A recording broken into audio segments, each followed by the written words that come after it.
Hey, TheEZGZ here. The purpose of this video today is to do a long overdue review about living with Empi disc brakes on your Volkswagen. I purchased some a couple years ago, installed them, I made a video. If you look down here, which side is it? Be on your side, down this side where it says TheEZGZ. Click on that, it'll take you to my channel. Click on videos and look for the playlist. I've got a lot of videos on Volkswagen transmission overhauls, engine overhauls, brake installation, a lot of things relating to my personal life as well as Volkswagens. So if there's anything of interest in there, go check it out. Today we want to look at the Empi disc brakes that I put on my little Dune Buggy. I found a sun at the right angle, so I thought I'd just stick her up here so you could have a look. We could talk about it. I'm real happy with these.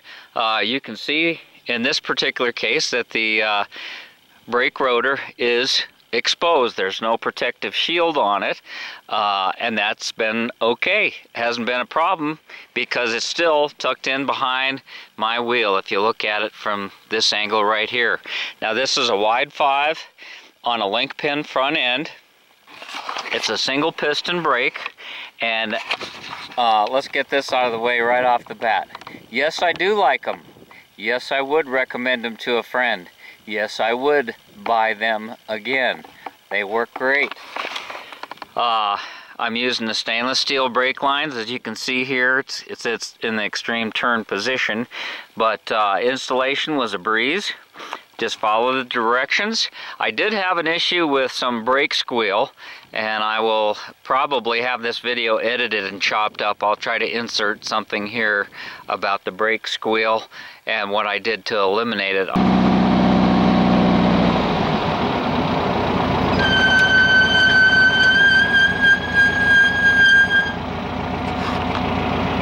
Fairly early on, I think it was within probably the first 10 or 20 rides, I noticed that I was getting some squealing when I applied the brakes. And let's face it, with a vehicle this light, it's probably 1,600 pounds or less. It doesn't take a lot of brake pressure, but I was getting some squeal, and I bought some of this disc brake quiet, and I put it on the back of the pads. I don't normally use this stuff, and you might be able to see a little bit of the red where it's hung over here. And just recently I noticed, not when it's cold, but after it heats up, use it a few times in traffic, it starts squealing again. So I thought I'd take it apart and check it out and bring you along while I did that.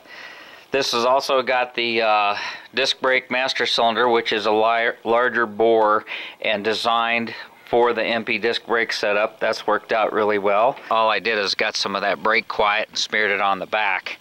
There is supposed to be a rubber snubber right here where this hose clamp is. I replaced it with this rubber tube so that it would extend my travel limit, because there's a huge rubber stop there. This gives me a little bit more wheel travel, and it wasn't clicking all the time. What else can I tell you? Maybe I should turn it around to get the back. Yeah, maybe I will. Get the sun at just the right angle. So, what are some of the advantages with having disc brakes? It's about the same darn cost anymore as it would be to get all new drums, pads, wheel cylinders, etc. for a stock restoration setup. And with these disc brakes, I noticed that the pedal is always right there on top, that it stops straight and true. Very little pedal pressure by comparison, and it's worked real well. Now, with all disc brakes on any type of car, if you have wheels that aren't solid like this, you will get brake dust that comes down into the rim area there, and you will get tired of cleaning that off. And I feel that this type of wheel gives me a little bit of protection as well. Also in this application I incorporated a steering brake, and I'm sure the lighting is horrible here, but if you pull back on it, it locks the left rear wheel. If you push forward, it operates the right rear wheel. It allows you to switch traction from either side or to do quick turns. There's a lot of applications that you can use it in once you figure out how to use it. I couldn't live without it on this car. Let me turn it around. We'll take another look here. Here we go. Presto changeo. Now you can see from this that it's got the emergency brake attachment on the rear. That works real well. I'm using it right now to hold the car in place. Some clever person's gonna say, hey, how come he's got wide 5 wheels on an IRS setup, which would normally take a 4-bolt drum in stock form? Well, you have long spline and short spline. A long spline swing axle is the same as an IRS long spline, or close enough. And I'm using a seal from a swing axle because it's very hard. This is a race seal, and I'm using it for a spacer to take up the difference.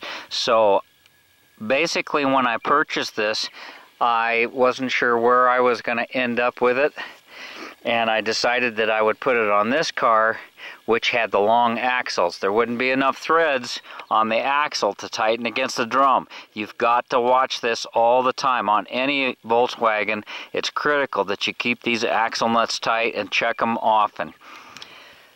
Okay, that being said, haven't had any issues with it running it like this off-road where you're pounding it and beating it a lot.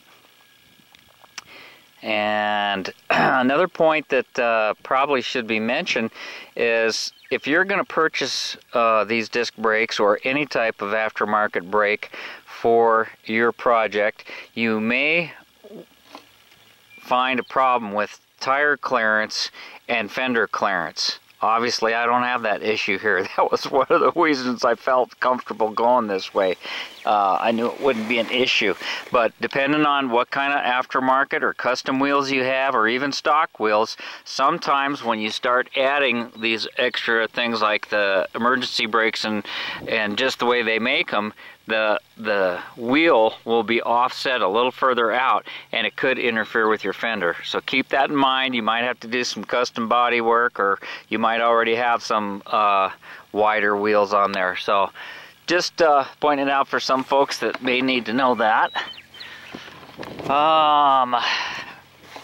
Really, I think that that kind of covers it. Looks like some other guys came out here to play, and I think we'll go wander over there in the dirt. It's a little bit windy. I kind of got down here in this hole to get out of the wind, but yeah, they're out trying things out.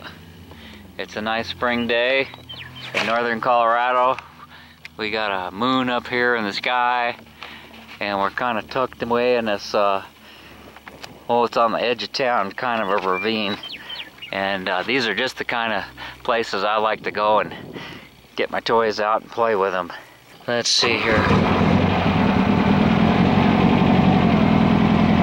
Got a little 2-liter in this with stock transmission. I'm not sure where all the trails are here, but we'll go climb up some hills and then we'll come back down. This one looks like a fun one over here. We brought the ball out here last weekend, I think, or the weekend before.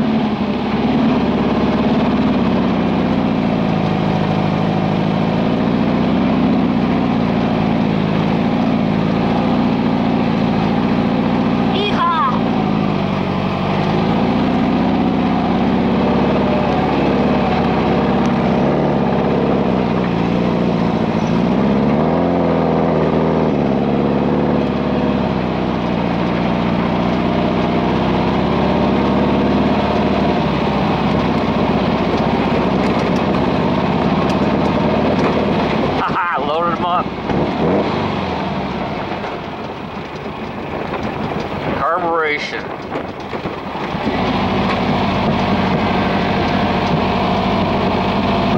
Bouncy hills. Dumping fuel in there.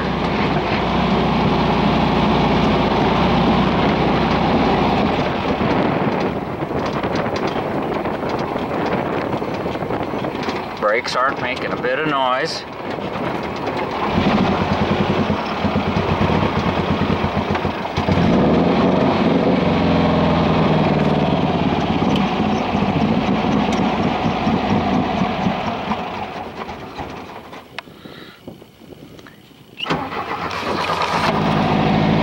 Well, that was embarrassing. I ran myself completely out of gas.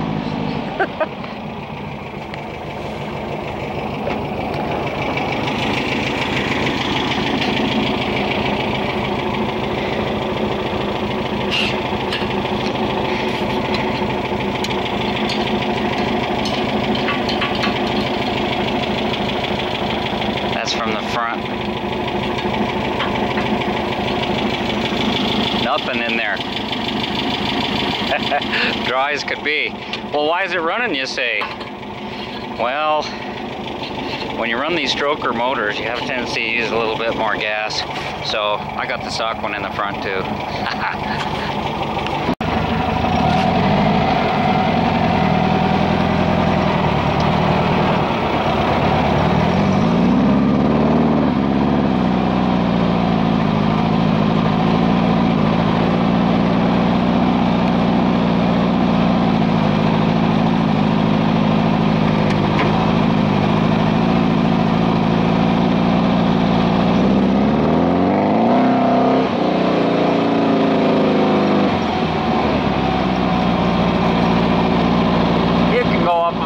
But you just get bounced around a bunch more. I like to just kind of take it easy.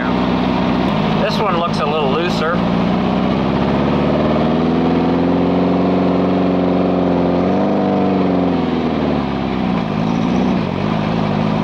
Not a problem. Looks like they're getting some rain up there. Maybe light snow.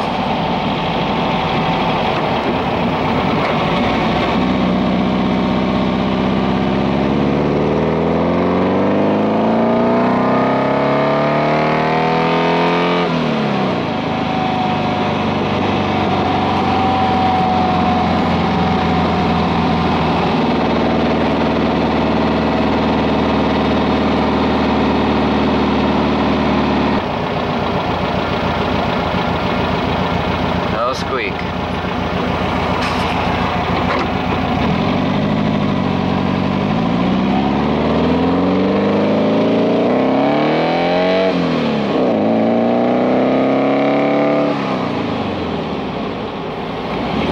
Thanks for watching. Thanks for subbing. TheEZGZ out.